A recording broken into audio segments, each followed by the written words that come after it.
मैं तो बस ये जानना चाहता हूं कि जब वक्त आए देश के लिए कुर्बानी देने का, तब कौन आगे आएगा? वो जो दिन रात धर्म की बातें करता है, या वो जो सिर्फ अल्लाह अल्लाह करता है? कुर्बानी की बात कर रहे हो तो चलो इतिहास उठाकर देखते हैं। 1957 की आजादी की पहली लड़ाई में कौन था? मौलवी अहमदुल्लाह शाह, जो अंग्रेजों की आंख की किरकिरी बन चुके थे। उनके साथ कौन था? नाना साहेब, तांत्या टोपे, बहादुर शाह जफर। तब किसी ने यह नहीं पूछा था कि किसका धर्म क्या है, बस एक ही नारा था, हम सब हिंदुस्तानी हैं। हमारा धर्म हमें सिखाता है अपने वतन के लिए लड़ना। अगर हमारा धर्म ये ना सिखाता तो शायद औरों की तरह भाग जाते ऐसे मौके पे। लेकिन इस्लाम ने सिखाया भागना नहीं है, लड़ना है वतन के लिए। तो बताओ हम ऐसे धर्म को कैसे भूल जाएं जो अपने देश के कुर्बान होना सिखाता है। इसीलिए हम धर्म को पहले रखते हैं, क्योंकि हमारा धर्म ही हमें कौन से मौके पर क्या करना है ये सिखाता है। लेकिन आज हालात बदल गए हैं। आज देश के टुकड़े करने की बात कौन करता है? ला इलाहा वाले ही तो नारे लगाते हैं। टुकड़े टुकड़े गैंग एक राजनीतिक जुमला है, हकीकत नहीं। तुम किसी एक की गलती पर पूरे मजहब को कैसे दोष दे सकते हो? अगर एक डॉक्टर लापरवाह हो तो क्या पूरी डॉक्टरी झूठ हो जाती है? अगर कोई साधु बलात्कारी निकले तो क्या पूरा धर्म बदनाम होता है? तो फिर ये बताओ, जब देश का झंडा जलाया जाता है तो मुस्लिम चुप क्यों रहते हैं? ये सवाल तो तुम खुद से भी करो। जब किसी दलित को जिंदा जला दिया जाता है तब तुम कहां होते हो?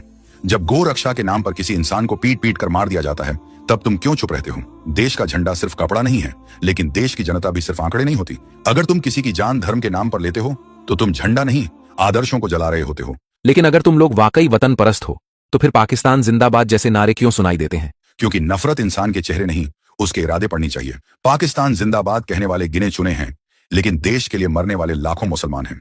क्या तुमने कभी अबुल कलाम आजाद, एपीजे अब्दुल कलाम या डॉक्टर हामिद अंसारी के मुंह से ऐसा कुछ सुना? नहीं ना। तो फिर पूरे मजहब को एक थाली में कैसे परोस सकते हो? देश का दुश्मन वो नहीं होता जो टोपी पहनता है। देश का दुश्मन वो होता है जो सोच पर ताले लगाता है, जो हर बात को हिंदू बनाम मुस्लिम बना देता है, जो हर बहस को देशभक्ति का टेस्ट बना देता है, पर खुद कभी संविधान नहीं पढ़ता। फिर भी मुझे तुम लोगों की नीयत पर शक है। इतना मजहब, इतनी पहचान, देश से ऊपर क्यों? तुम लोग इस सवाल का सीधा जवाब क्यों नहीं देते? तुम्हारे लिए पहले क्या है, देश या धर्म? तुम कहते हो देश पहले या धर्म, तो एक सीधा सा जवाब हमारे लिए इस्लाम पहले है। क्यों? क्योंकि ये देश, ये जमीन, ये हवा, ये वजूद, सब कुछ हमें उसी रब ने दिया है। देश बाद में बना है, लेकिन जो इस दुनिया का पैदा करने वाला है वो सबसे पहले है और रहेगा। अब एक बात बताओ, अगर तुम्हारे पिता तुम्हें एक घर दे रहने के लिए और फिर कोई तुमसे पूछे तेरे लिए पहले कौन है, ये घर या तेरा बाप, और तुम कहो ये घर, तो क्या ये जवाब ठीक होगा?